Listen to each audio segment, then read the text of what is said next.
Arnold Schwarzenegger has always been recognized as one of bodybuilding's greatest icons ever.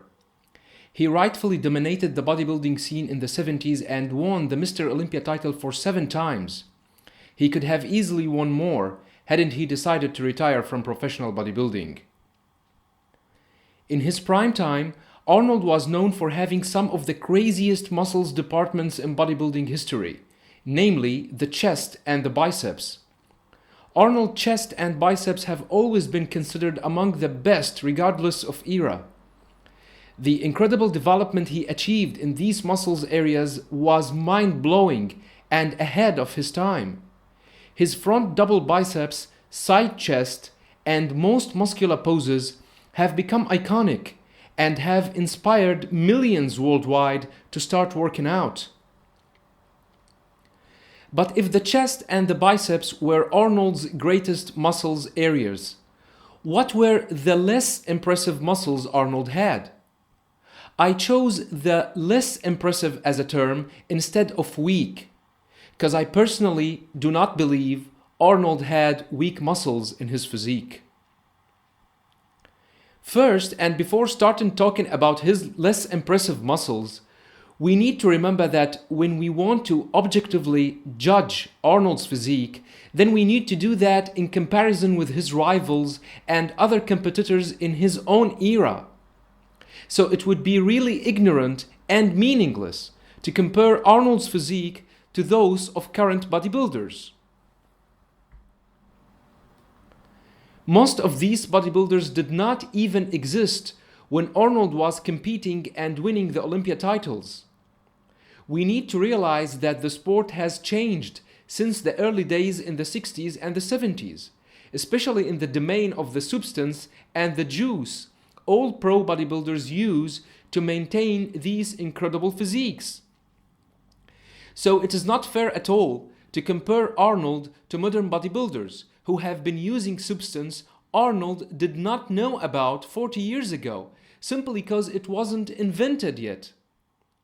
So why, for example, we do not question how the likes of Ronnie Coleman or Phil Heath would have fared against Arnold had they competed against him in the 1974 or the 1975 Mr. Olympia. Arnold's shoulders have always been considered among his less impressive muscles in comparison with his incredible chest. Granted, Arnold had great genetics in his chest, and that's why he managed to develop them to become among the greatest chest muscles of all time.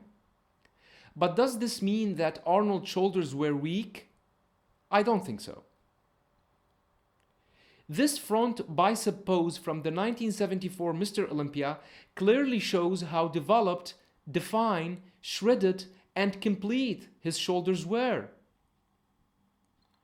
The back double biceps poses clearly showed how developed his shoulders were as well.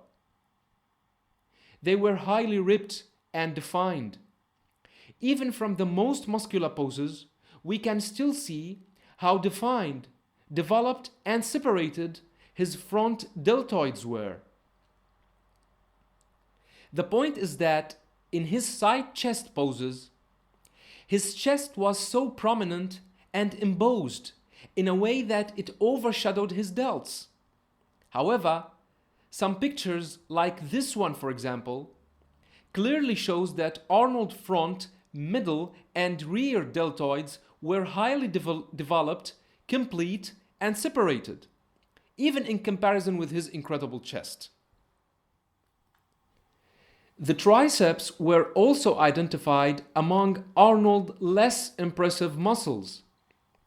Obviously, if you want to compare his triceps to his incredible biceps, then one would easily claim his triceps were not that impressive, at least not as impressive as his biceps. In fact, Arnold's biceps have been recognized among the best regardless of era, even in comparison with current bodybuilders who are known for having great biceps. So it wouldn't be fair to compare his triceps to his biceps to claim they were not that impressive. The point is that Arnold's side triceps pictures are really scarce. Yet the few available clearly show that his triceps were really impressive.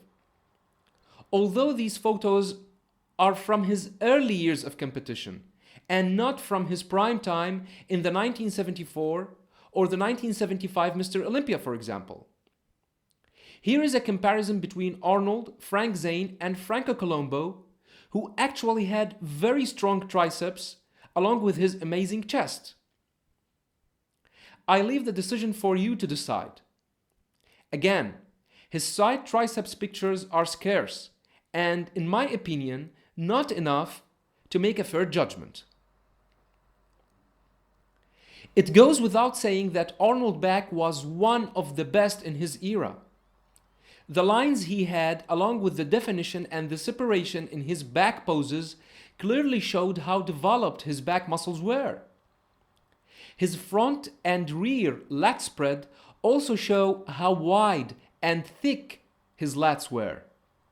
Again, please don't compare Arnold to the likes of Dorian or Ronnie to claim his lats were weak.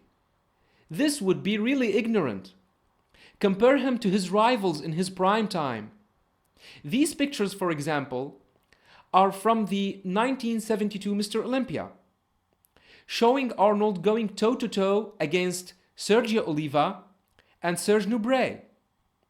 In this year, Arnold won his third Olympia title, tying the previous record held by Sergio Oliva.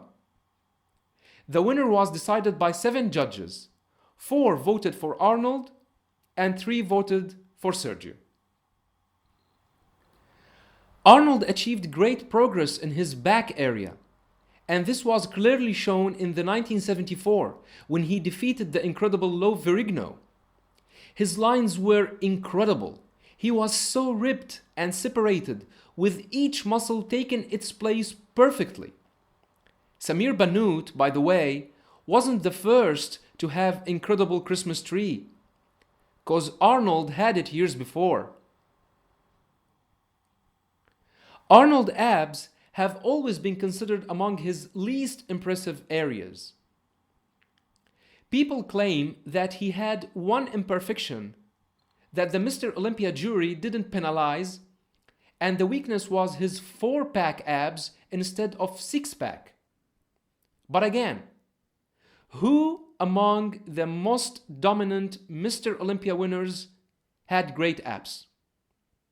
Lee Haney, Dorian Yates, or Ronnie Coleman? Actually, none of them was among the greatest when it comes to the midsection.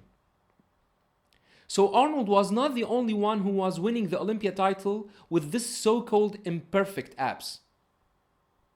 At least, Arnold had a narrow waist and tight midsection and didn't have any symptoms of the so-called bloated gut whatsoever.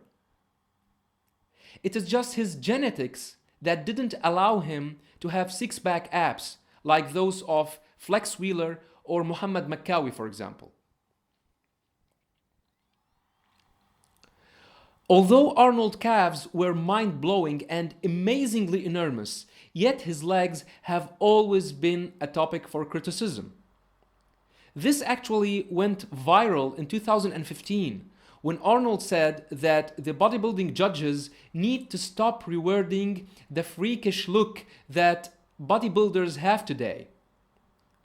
He said nobody will look at the top bodybuilders today and say, "Oh, I want to look like that."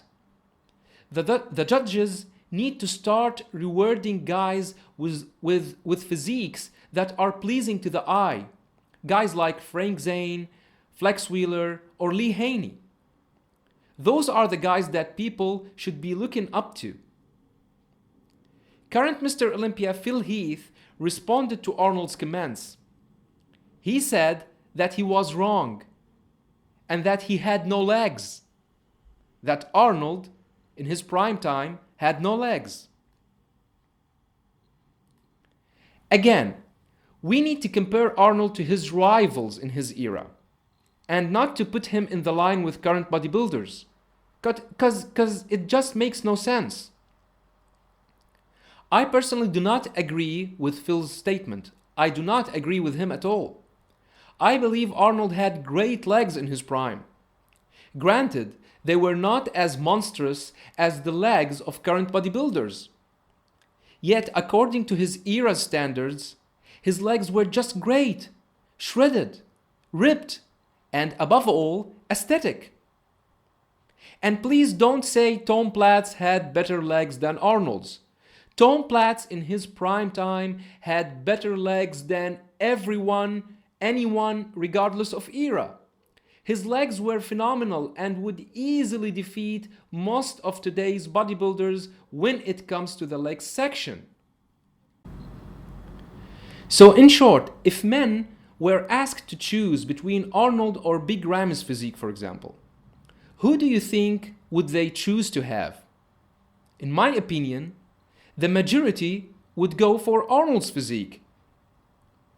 Except, for example, Big Mike, Big Jason, or Big Tom. I mean, those meatheads would choose size over aesthetics anytime, any day. But they will always be the minority and not the majority. Arnold Schwarzenegger will always be considered one of the sport's greatest icons ever. In my opinion, his less impressive muscles are still great, according to his era's standards. Just remember not to teleport Arnold to modern era, to fare him against the likes of Ronnie Coleman or Dorian Yates. How about we teleport these guys to the 70s and see how they would have fared against Arnold with the available substance back then? I bet Arnold would still have dominated. He simply was ahead of his time. That was all for this video. Don't forget to subscribe, and many thanks for watching. Have a nice one.